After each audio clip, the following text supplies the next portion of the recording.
G'day there, Thrivers. Jess here. Welcome to another episode of the Create and Thrive podcast. And today I'm interviewing Michelle Danielson of Grandma Skills and Make Your Mark Labs. Now, Michelle has been in business since 2013, and in 2021, she started Make Your Mark Labs in order to help other makers sell successfully at markets. So that is going to be a big focus of today's episode.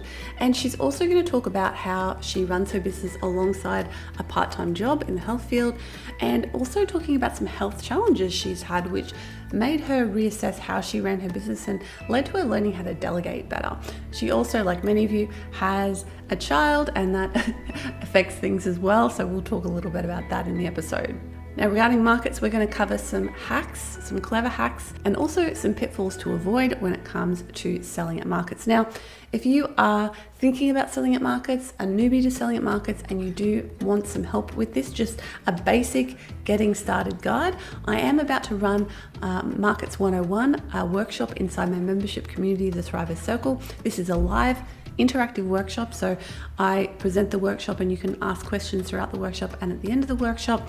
So if you want to come along and learn the basics of selling successfully at markets, don't miss that one. It's coming up at the end of the month, and I'll put more information in the description below. Also, if you're watching this later than May 2024, all of the workshops I do, all of the live workshops I do, are always recorded and kept inside the Thrivers Circle resource library, so you can always go back, watch them at your own leisure, whenever you want, and then you can come over to the membership community and ask me questions about it. So there's like 50 handmade business workshops, detailed video workshops inside the Thrivers Circle that will help you grow your handmade business faster. So if you want to join me for that one, make sure to sign up before the 30th of May, well, the 29th of May if you're in the US and Canada, because I'm in the future over here in Australia. Okay, let's dive into this month's interview with Michelle. G'day everyone, I'm here with Michelle Danielson. Welcome to the podcast, Michelle. Thank you. I'm so excited to be here.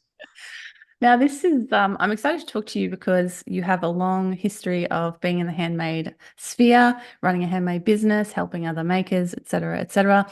So I know you're going to have a lot to share with everybody today. And your specialty is helping people sell at markets. And we're going to get to that later in the episode. So if you are watching/listening and you want to do well at markets, make sure to stick around and listen to that segment of the show, because Michelle's got a lot of knowledge to share on that. Now, before we get started, let's do a little history lesson. How and when did you get into the handmade sphere, the handmade world? Yeah, so I've always been creative. I've always been the little kid with craft projects, and I've always been a daydreamer, but I didn't start my small business until after I graduated college. So I just decided, I had free time. I didn't have classes anymore. So I worked, and then I came home and I just crafted here and there. And then I figured I would just start selling at craft shows. So that just kind of naturally progressed. And then I really started to take it seriously. So I was trying to also climb the corporate ladder at work, and I had done all the things, did all the things they asked me to, and nothing happened. I even remember having like the conversation with our director. I was sitting in an exam room, so I work in healthcare, waiting for the phone call to be like, hey, like I did all the things and nothing happened. And the conversation really didn't lead to anything. And I just decided, you know what? I am going to put my talents and skills into my business. I am going to reap the rewards from that instead of somebody else. So I still work in healthcare. I still do my job there and do a good job, but my passion is really my side hustle. It's still a creative side hustle. And so I started that back in 2013. So we're over 10 years now. And I have been selling at markets the entire time, except for 2020. I went more online, and which is a totally different thing. And online was good, but my passion is markets. So I still sell at markets. And now, like you said, I still do that, but now I'm pivoting, or not necessarily pivoting, I'm adding the education side of business to help other people sell at markets. Mm-hmm. Absolutely. That sounds great. So I think you're a great case study for people who want to, maybe keep their full-time job, but also have this passion on the side and want to do that on the side. And I think that's a really wonderful thing. Did you ever have the desire to go full-time with it, or was it just like, no, I'm enjoying this. I'm enjoying keeping it as a side hustle, and that's where I want it to stay?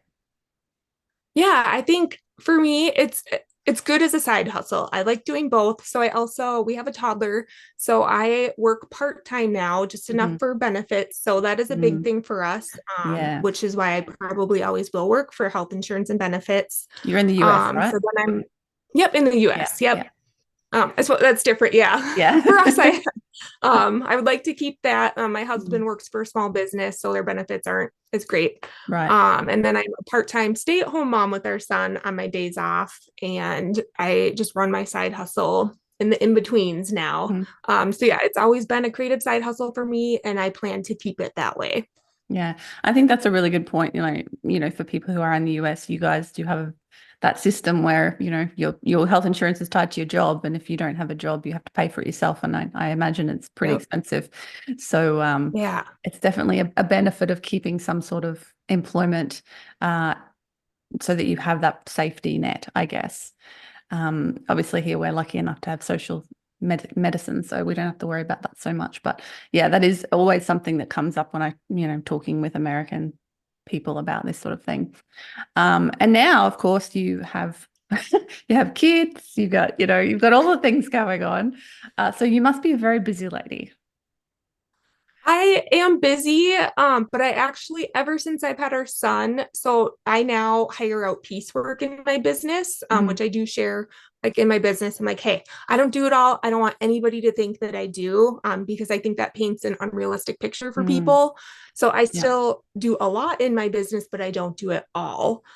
So I am busy, but with our kiddo, I actually spend less time in my business now, and I've actually made more money. So it's been a good thing. It's made me focus in on the things that really matter. Hmm. And how did you make that choice, like as what to focus on, like what really matters? What are the things I need to do versus what I could potentially outsource to somebody else? Was it that a difficult decision, or was it kind of obvious? So I had a health incident that forced me into that. It was either close the business or hand things off. So I realized I couldn't do everything anymore, and I would keep working on the things that made me, that were profitable, and the things that were uniquely like my skill. But other things, so I do a lot of sewing, so I still have more things I could hand off. But I hire people to do piecework for me. So they just do parts of the sewing and parts of the production. Okay, and we probably should clarify what you do because with you, what handmade business you have, because we haven't actually covered that yet. So, what is it that you make? Yeah, so when I started out, I crocheted a lot and I did like baby hats. That was my biggest thing. And now I do a little bit of crochet and a lot of sewing. So I mostly do like luxury winter apparel is my bread and butter. I also have like it's hard for me to let go of everything. So I still have a small kitchen line and I have a small baby line, but the biggest thing is the winter accessories for me. And your business is called Grandma Skills, I believe. Yep, it's called Grandma Skills. That's so cute. Thank you. So my grandma's taught me how to sew and crochet, and I actually started the business after my grandma had passed away, just to pay homage to her, and that's how we started. That's lovely. I think a lot of people don't have that. Like, there's that sort of story about how those skills sort of disappeared in like our parents' generation. They didn't kind of Yeah. learn them. And then a lot of people in our generation are sort of picking them back up again, which is very interesting. But that's a whole nother story. Um, so these days, what is sort of a general sort of day slash week look for you? Like, how do you sort of manage all of those different areas, business, work, having your son? Yep. Yep. Because I think a lot of people are in your position, especially a lot of women, and that's the majority of my audience. So Mhm. women, sort of mid-aged women who are like having kids or so on and so forth. So what strategies and sort of work for you around that? Yeah, and I love this question because I feel like I look to people who do it full time and I Yeah. end up comparing myself to them, which is not realistic. Hmm. So for me, it's more of like, what does a week look like? Yeah. So, like I said, I work part time. So I work 3 shifts a week, 3 8-hour shifts. So those 3 days I'm at my primary job. And then the other 2 days of the work week, I'm a stay-at-home mom. And Mhm. then my husband, he works in the greenhouse industry. So he has busy seasons that ebb and flow. So sometimes I'm a stay-at-home mom the 4 days of the week that I'm home. So that kind of ebbs and flows throughout the year. And then as far as fitting my business in, I really tried to honor like the stay-at-home mom season. I see a therapist, which I think is great, but she has helped me focus on like, this is a season that I'm in, but this is still a journey I want to be on. So I just work at it as I have time and to Mm-hmm. not like think I should be somewhere else that I'm not. So sometimes when I have the energy, and like I said before, I had some health issues happen. So my energy also ebbs and flows.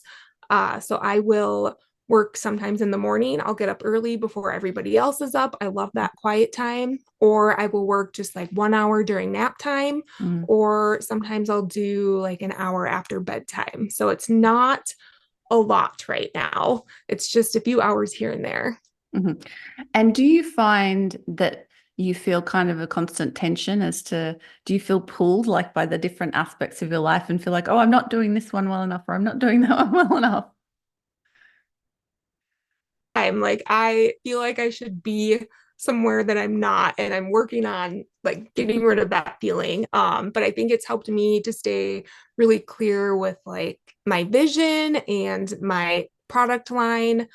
So that helps me decide where I should spend my time and energy instead of just spending it sporadically here and there, which is what I did before. Yeah.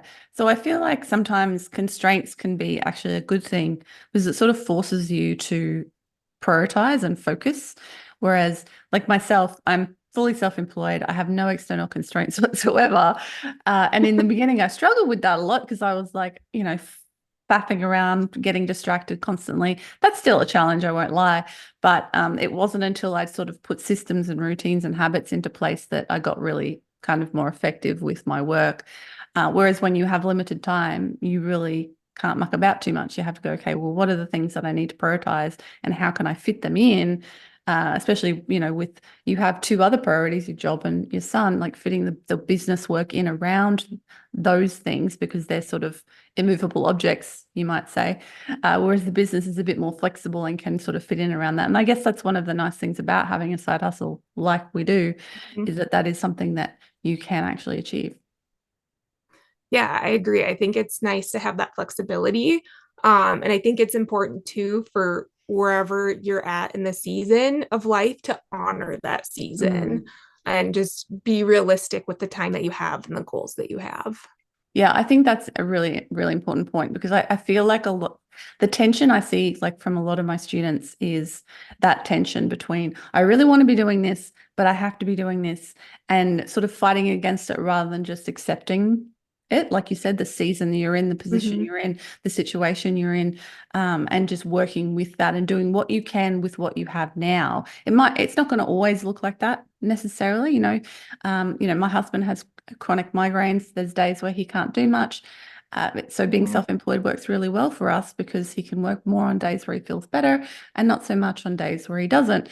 And a lot of people have chronic health issues and, or have children at home, and you have to just work with that ebb and flow and accept it and rather than fighting and pushing against it, because I think that just adds stress and unnecessary stress, to the situation. Whereas if you are accepting of it, you can just sort of flow with it more. Yep, I totally agree. Definitely life pushes back when you try and Mm. push sometimes. Yeah. And I think we're surrounded by that sort of hustle culture. That always be hustling, always be pushing, always be growing, always go, go, go. And I feel like it's a very masculine approach to business and to life in general. Mhm. If you look at those archetypes, the masculine and the feminine, they don't have to worry about things like childbirth and periods and, all of these things that women have to worry about and that affect us in our lives and our cycles. And I think there's more and more awareness being raised about that, which is great. But I think there's Yeah. also, you see a lot of this pushing and hustle stuff, especially from young people. And that's cool. That's the season of life they're in. You're in your 20s, Yeah. you're free, you on your own, you're pushing, you want to build, grow, climb the ladder, build the things, whatever. And we can continue that throughout our lives, but other things arise, relationships, children, family, health issues, other interests, whatever it might be. And I think it's important, like you said, to honor those seasons and those cycles and just realize you don't have to always be pushing and growing. And, like it's okay to have a side hustle and keep it a side hustle. It doesn't have to be a Yeah. full-time thing.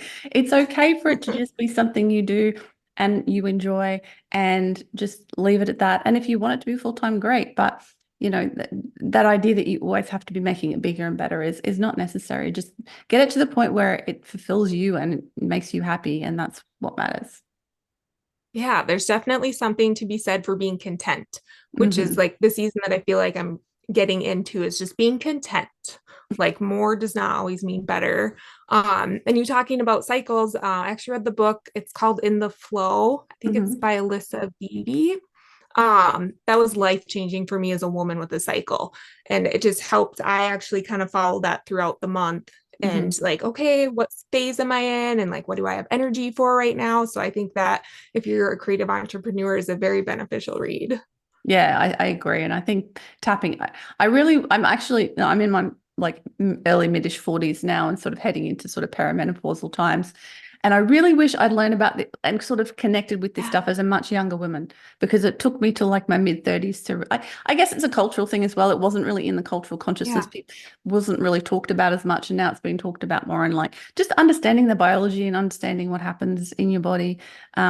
If you, like you said, if you do have a regular cycle, and how your energy ebbs and flows and how to work with that, I think is really helpful. I found it helpful, and obviously you have too. So, if you haven't looked into that and you do have a cycle, then maybe look into that, because I think it can be a nice, and I'm really a fan of just cycles, and in general, like in business, it's really easy to just go all the time, just be go, Mhm. go, go constantly, because there's no external holidays or public, we call them public holidays here or whatever, where the culture, it has a break, Christmas, New Year, like that's usually the busiest period of the year.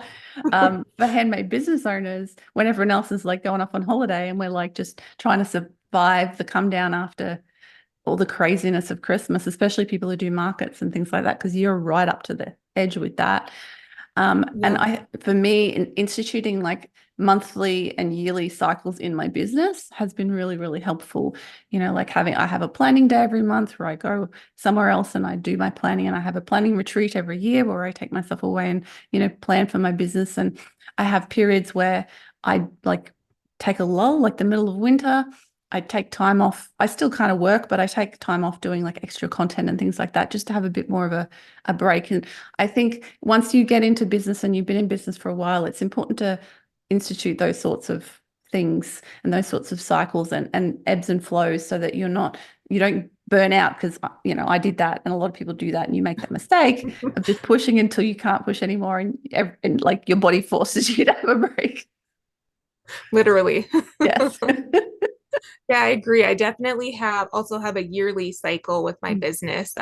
Like I said, I sell winter accessories, so that is not a year-round sales funnel for Mm. me. So I definitely take like the slow time to make and create, and then when it's market season, I'm not making, which I did that for years, and I found that's how you get to burnout. Yeah. So it's good to get in like a yearly cycle if you're a maker for sure.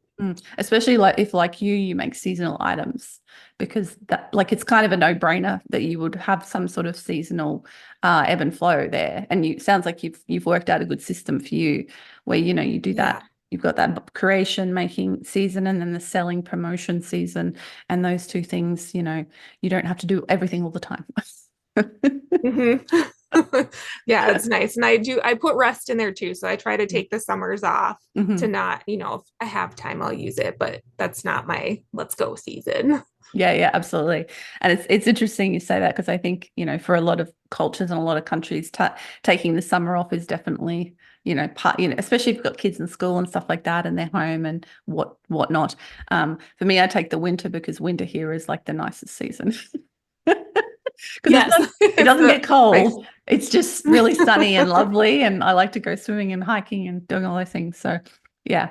yeah. Um, Now let's talk a little bit more about business, and let's like angle in on the markets, because that's your specialty. It's something I haven't done a market probably for about 10 years. So markets, Oh my gosh. Yeah, I did them in the beginning because, I did everything in the beginning, wholesale markets, consignment, Yep. online, because you're just trying to get out there and work out what works. Hmm. But then I grew my online business and I enjoyed that. And so that's what I went with. So I'm not a market expert. Um, I know the basics, but let's talk markets. Now, I would like to start by asking, what do you think are the biggest challenges for somebody starting selling at markets? I feel like there's a few Facebook groups and I watch them and see like the newbies and come in and ask questions. I think the biggest thing is they have a hard time focusing and they think they need to do everything and they think they need this big grand booth display that costs a lot of money, and you don't need that to start. Mhm. It can be pretty simple. So I think people overcomplicate it in the beginning, and that's their biggest barriers. They're just thinking too much. Mm-hmm. Okay, that's a really good point because like you can literally just have a table with stuff on it, really. I mean, Yeah. And you can do a beautiful table display. Like there's nothing wrong with a table display. And I think yeah. people think that's not enough, but if you do it right and do it well, you can do awesome. Hmm. And how also I find this is an interesting one I see come up in my membership, the Thriver Circle, quite a bit. People talking about how do you choose the right markets? Because I think there's a lot of markets out there or that are not a good fit potentially for handmade, actual genuine handmade products. And I see people going and doing those sort of flea market type markets or farmers markets that might not be a great fit and then they don't make sales and then they feel discouraged. So like what are the steps you recommend somebody take to decide if a market is the right market for them? Yeah, I love this question. So it's funny. I was looking at your Instagram the other day, and I think you posted a reel about like nobody has like the secret. There's no secret to anything. It's that you need to know your customer and your niche and your ideal market and to put the hard work in. And that absolutely applies to this. So you need to know who you're making your products for, like exactly. And once you know that, you'll be able to find where they shop and the markets that they go to, because they don't go to every type of market. So I think people, they get so focused on making that they forget to think about who's buying this and Mm-hmm. how are they going to find me. And like you said, so I love markets because that's where my ideal customer is. I don't do wholesale. I've tried it. I didn't love it. It didn't work for me. I Mm-hmm. do online a little bit just because it goes in hand with being at markets. But I do markets because that's where my people are. I think that's really important to know. And I always, a lot of people who are beginning out, who are starting out and don't know where or how to sell, I always say, look, try everything because one, you don't know what you're going to enjoy the best. And two, you don't know at the beginning, you don't necessarily know where your customers are going to be because you're still learning, like you're still developing your brand, you're still developing your products. You're still developing the idea of who your ideal customer is or your target market is. And there's nothing better than experimenting and actually putting your products out there in front of people in the real world and seeing what happens. There's not really any substitute for that. Um, all the research in the world you can do, but until you actually put stuff out there and see what happens, you don't know for sure. Yeah, and I think if people or makers change their mindset to look for results when they go to a market, it's not a success, it's not a failure. You're looking for results so that you can Mm, make your next move and just pay attention to everything that happens. And then you can decide to pivot and change from there instead of being like, well, didn't sell anything, that wasn't worth it. mhm.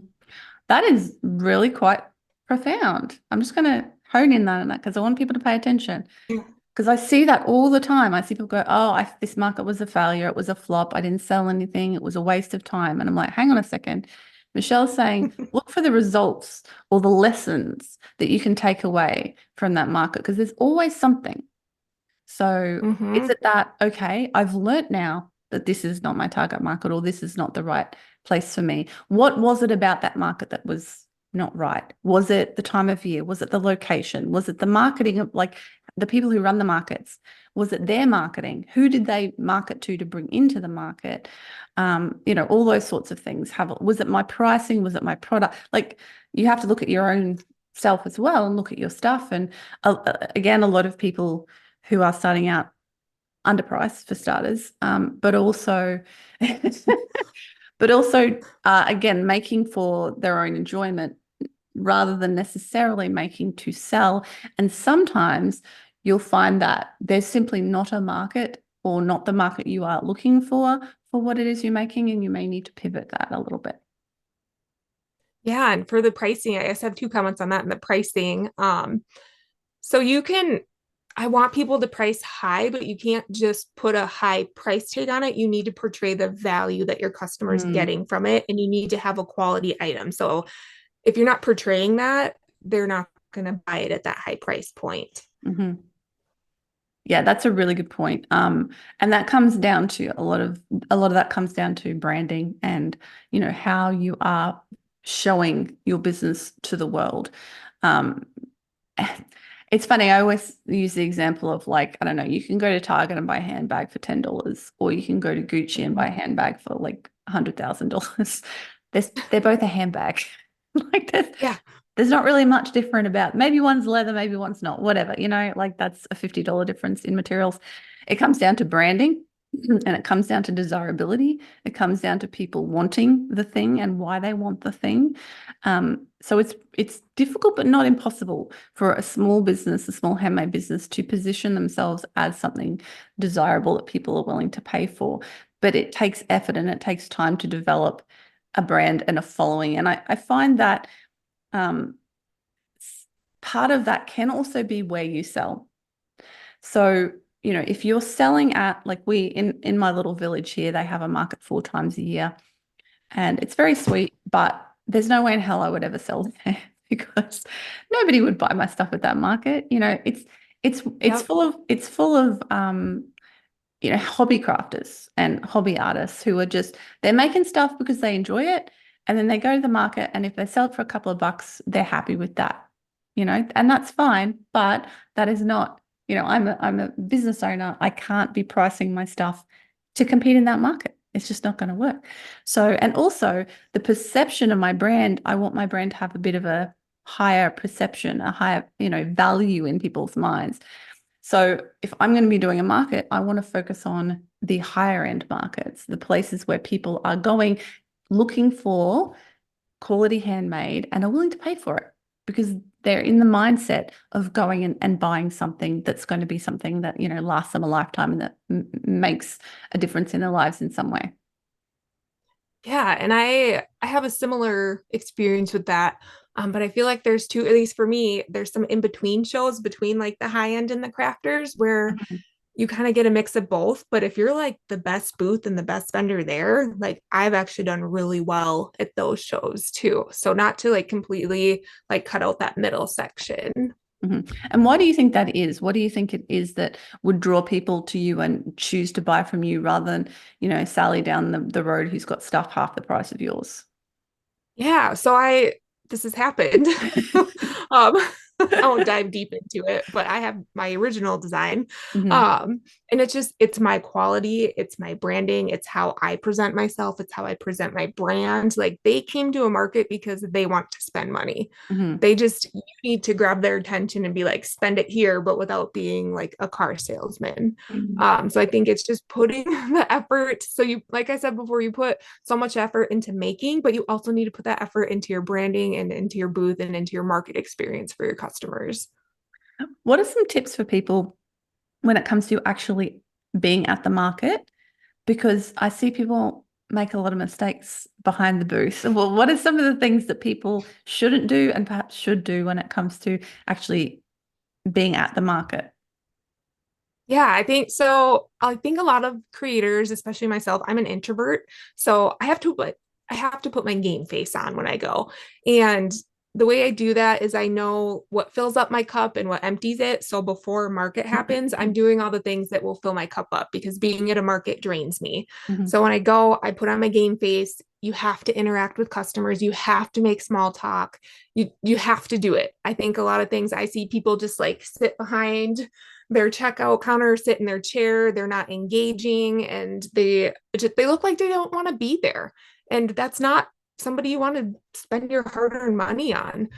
So I think that is a big thing. And then I think too, they think that just making things and bringing it to a market means it will sell. They don't put any extra thought into it. Yeah, and I totally agree with you. There's nothing worse than like walking past a booth and someone's like sitting in their chair, like hunched over, like looking at their phone. And I'm just like, I'm just Yeah. going to keep walking because if you Yeah. don't care enough about your product to be standing there looking out, engaging with your customers, why should I care about your product?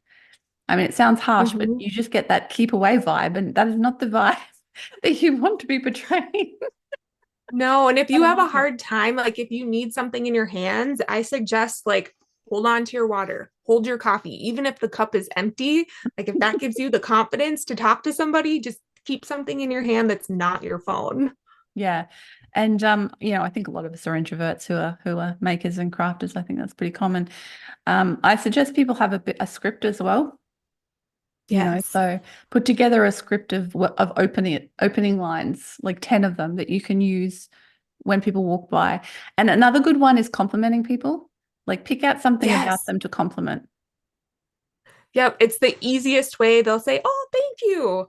And I think too, like having your script and then knowing what's unique about your product, Mm, because my guess is if you're there selling your product, you're passionate about it. So it's yeah. probably easier for you to talk about the unique qualities of your product and the benefit that it would give your customer. Yeah, so let's hone in on that for a little bit for a second. The benefit it would give your customer. I think a lot of us get a bit nerdy about our craft and we're focused on like the features of it. It's like, oh, this is like 6-ply wool and it's from blah blah blah. Like they don't know what that means. Probably, Nope. like I could say, oh, this da, da, da. Think about don't think about the features of the product so much as the benefits of the product. What does that mean? It means it's super soft. I don't know it. I don't know ply. I'm just making it up. Um, or whatever it is, weight or something with yarn, but like it means it's super soft and it's from this particular, like it's alpaca, which means it'll like you won't have an allergy to it if you're allergic to normal wool or something. Like come up with what is it that Yeah. are the things that someone might care about that would make them choose that, right? Yeah, and like for wool, it's a natural fiber, so it's going to work with your body temperature to keep you warm or cold. Most people think it's just hot. So like Mm. that's a simple tip that I share because I use a lot of wool in my products. Or I mean, any benefit that that customer could get from your product is something you should be sharing with them. That's a very good point. And when it comes to sort of setting up, we were talking about that it doesn't have to be fancy, but what are some of the things you do have to get right when it comes to your setup? You for sure need your clear product line. So if I can't look at your booth from 10 feet away and tell what it is that you're selling, people are just going to keep walking by. Mm. And then along with that, you need to have clear branding with it. So that's like your signage, what you're wearing. One thing that I found, so I don't actually wear a shirt with my business name on it. I've invested in nicer clothes that my customers would buy because that Mm. attracts them in and I'm just speaking their language. Like, where'd you get that from? And I tell them, and that starts a conversation. So for sure, you're branding from like all aspects. Mm-hmm. That's a real, I don't think I've ever heard anybody mention that before, like what you're wearing, but that's actually Yeah, really important. yeah. I honed in on that this last year, and I Mm. noticed a huge improvement with that. So I Mm. definitely recommend that. Plus, it's fun to buy clothes that you love and Yeah. spend a little bit more maybe than you normally would. Yeah, and it's tax deductible, right? It's for work. Yeah, it depending how your accountant does it. Uh, yeah, so but yeah, dressing like the customers you want to attract, that's a very good point. And now that I think back to like markets I have attended, like the higher end markets, it's like, oh yeah, well, people are dressing in that sort of like either to complement their own products, like dressing in a way that, fits with their products, or in a way to like appeal to their target customer because they look similar. If you look, you know, people feel comfortable with people who look similar to them in the way they're dressed and things like that. So yeah, that's a really interesting point I hadn't thought about before. So if you could give people sort of the top 3 tips for succeeding at markets, what would they be? Just to put you on the spot. Yeah, no, that's fine. I think first off, and this is more for like your business, which will segue into the markets, is just to honor your creative space and to protect that. So do whatever you need to do to nurture that. Like I said, whatever fills your cup up, make sure you're adding that into your life. And so that you have that creative space to make your own unique products, because people want your vision, your products. They don't want your version of somebody else's vision. So I think honoring that space really is helpful. And then when you bring that to market, it just shows. So that's for sure one tip that I have. The second tip is just stay in your lane. Like, don't compare yourself to other people. Just compare yourself to, say, like last year's markets. Make sure you're taking note of all the things that went well, all the things that could go better, and things that you want to try for next year. And if you're not keeping track of that, then you're not running it so much as a business. It's more of a hobby then, in my eyes. So that for sure is another tip. And then, okay, you want 3 tips. I mean, we can do 5 if you want more. Yeah, we can keep going. I'll grab some water quick. For me, selling at markets, that's where I have made some of my closest friendships. It's where some really cool things have happened from. So don't dismiss a slow show. And you should be doing that at a busy show too, but not like in the thick of when people are buying. Do that before and after the rush. So for sure, networking, and just enjoy it. Like, do the things that you enjoy. Because if you take the joy out of it, you're not going to want to do it. Like, markets are a lot of work. They are intense. They require a lot of energy, and I know that, but I still love them. And that is my favorite part about running a business, is showing up at a market. That's really interesting, especially as an introvert, because I wouldn't normally expect people to say that if they're an introvert, like, oh, I love markets. Like myself, I'm a good example of that. I'm like, man, the end of the day after a market, I'm just like so shattered and I don't want to talk to anyone for like a week. Yeah, and I get wiped too, but I also thrive from meaningful conversations. And I feel like my business name and my brand, I'm able to host that conversation, and I get to have it all day long. So I'm exhausted from being social. It fills my cup up in another way. Yeah, I think that's nice. And I mean, I can relate to that in that, like, I like public speaking. What a weirdo. But only if it's about something I know. Like if I'm talking about business, I can talk for hours. Like there's no stopping me. And it's fun because I'm enjoying it and it's something I know about and I can speak with authority. If you ask me to like talk about the history of Egypt or something, I'd be like, I did ancient history, but that was like 25 years ago in high school. I don't remember any of that stuff. There was Ramses, someone, and whatever. Like it's easy to talk about what you know about, and nobody knows your business better than you do. So you're the one with the knowledge and the skills. And I think if you think about it that way and go, I'm just sharing my passion with other people and sharing what I love and come at it from that perspective, I think it becomes a lot easier. And even though another problem I see, and you might have something to say on this, is people who either don't believe in themselves or like have that self-confidence issue, thinking that their stuff is not good enough or their work is not good enough. Do you have any sort of advice or anything to say to people who are in that situation? Yeah, so I kind of do this every year. I pick like 3 things to improve on because that's what I have the space and time and energy for. So if you're not feeling confident in, maybe it's a skill that you have and how it's turning on, take a course on how to do that one specific thing better, or go look for free blogs. Like there's so much information out there that you don't even have to pay for. This might sound harsh, there's no excuse. Like, you just pick a few things to improve on each year, and if you look back a few years, you'll be like, wow, I came so far and I didn't even believe in myself in the beginning. Yeah, absolutely.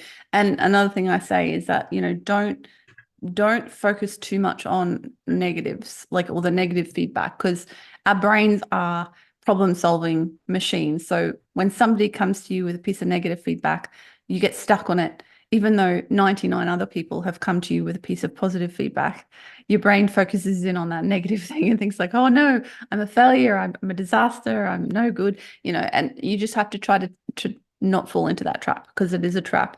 And try to go, well, step number 1, do they have anything, like, are they coming from a place of saying something that's worthwhile? Like, can I learn from what they've told me? Because that's happened to me. Like, I've done something wrong, or I've stuffed up a product, or something has happened and a customer's gone, hey, something's wrong. And I'm like, okay, well, have I made a mistake? Have I done something that needs fixing? Step 1, fix it. Number two, are they just having a bit of a whinge? And I haven't done anything wrong.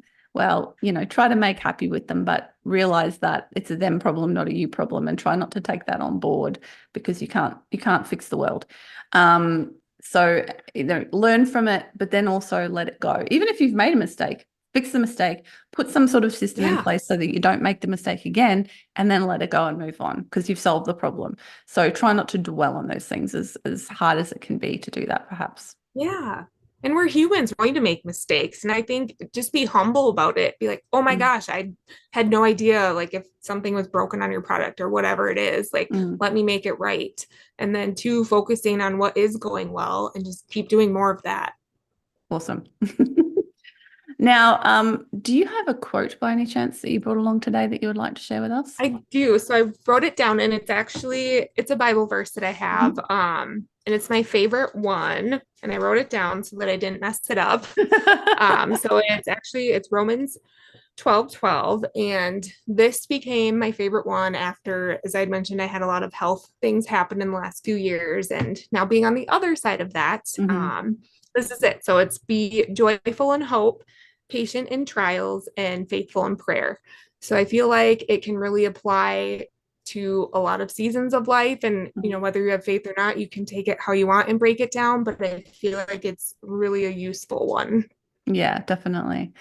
Now, if people want to learn more about markets and how to succeed at markets, you have resources for them. Tell us a bit about that. I do. So I have an Instagram. While I'm on a social media break right now, I will be coming back. This is my season of rest from that. It's at Make Your Mark Labs. And then I also have a website that has a lot of blogs that I'll be updating soon too. It's makeyourmarklabs.com. And that is the whole market side of my business, the whole market education. And where can people have a look at your other products, your handmade business? Yeah, so Grandma Skills is my other one. It's Grandma Skills on everything, on Instagram, Facebook, the website. Excellent. There's no fancy ending to it. I'll put all those links in the show notes and the description on YouTube as well. And I believe you were sharing with me just before this, you have like market like downloads. What is that? Tell me more about this. I think it looks pretty useful. So if people are interested, it's a small template that you can buy. I think it has 7 templates in it. So it's all the printed materials that I use at markets and still use. You can edit in Canva and then you can just plug all your information in. So you get a mini hang tag, a regular hang tag, you get care instructions. So it's like a postcard size. You can get a thank you card in there. There's a few other things, but that is a template pack that I have available for you to purchase. They're all the templates that I've made, and I have spent a lot of time making them. So I figured I've already done the work. I'm going to hand it off out to the world so you guys can take advantage of it. Yeah, because it's all those little bits and pieces at a market stall. You got to have your prices on. Isn't that? Oh God, can I just say one of my pet peeves is when people don't put prices on their products. It just yes. You can lose sales just from that, and it needs to be big. Yeah, people have lost sales from me because they've been busy and I've picked up their product and gone where is the price? I don't know. I'm like, well, I can't ask you, so I'm just going to keep walking and forget to come back or whatever. Another thing I just want to share before we go, because this was something that came up in a Thrive Circle call recently, and I thought it was such a good idea. QR codes, right? So I think we're all familiar with QR codes now, thanks to COVID. We all know what they are, and ordering at a restaurant or whatever. But people for a while now, I think, have been putting QR codes on their booths for their social media and stuff like that. So putting up a code where someone can just get your link and then just follow it. But one that came up that I thought was a really good idea was actually having a QR code for your mailing list so that people don't have to write down on a piece of paper their details if they want to join your mailing list. So you could have a little poster that goes, get 10% off your first online order by signing up to my mailing list, and have a QR code, and people can just go and it'll take them to your sign up page and they can sign up on their phone. So that might be something that people want to try doing if growing a mailing list is something that you want to experiment with. Yeah, and that's actually something I'm experimenting with this year. I haven't heard of the QR code though for the email list, which I might have to try that and see how it goes. I would say for the QR codes, think again, your ideal customer are Mm, they somebody who uses a QR code? good If point. they're not, Mm-hmm. I wouldn't expect a great return on it, but if they Mm-hmm. are, then definitely try it. Mm-hmm. And for sure, I would suggest trying to grow your email list if you're going to use your email list. Yeah. If you're going to grow it and not use it, it's a lot of time and energy spent Mm-hmm. that you could have been spending on other things. Yeah. I think if you are someone who does a lot of markets, it's a valuable thing because you can then stay in touch with your people and go, hey, I'm going to be at this market. Like you've got something to talk about. I think Yeah. the thing that people struggle with a lot with having a mailing list is not knowing what to talk about. But if you are doing regular markets, you've just got a built-in thing to talk about. You can go, hey, Yeah. here's, I'm going to be at this market on this date in this place, come and see me sort of thing. And I'm going to have these new products there. And like, it's a perfect thing to talk about in an email list. So yeah, that might be something that you want to think about doing perhaps. Yeah, I love that. Michelle, thank you so much for coming on the show. It's been a pleasure to chat with you today. Yes, thank you so much for having me. And remember, everybody, to go check out Michelle's work. I will put links so that you can do that underneath the YouTube video. And also, if you're listening to the podcast, they will be in the show notes. So thanks again. And I'm sure we'll catch up another time. Hope you enjoyed that one. Make sure to let me know if you're watching on YouTube in the comments below. Give me a like if you did enjoy this interview and you got to the end of it and you're watching me. Hi, you're still here. And if you're on the podcast as well, I'd really love a review on Apple Podcasts or on Spotify or wherever you listen to this, or even just a rating. Click that 5 stars on Spotify. That would be amazing. And of course, remember, if you wanted to get started with the basics of selling at markets, don't miss my workshop, Selling at Markets 101, coming up very, very soon in the Thriver Circle. Thanks so much for watching / listening to the show this week. I'll catch you next time. Bye for now.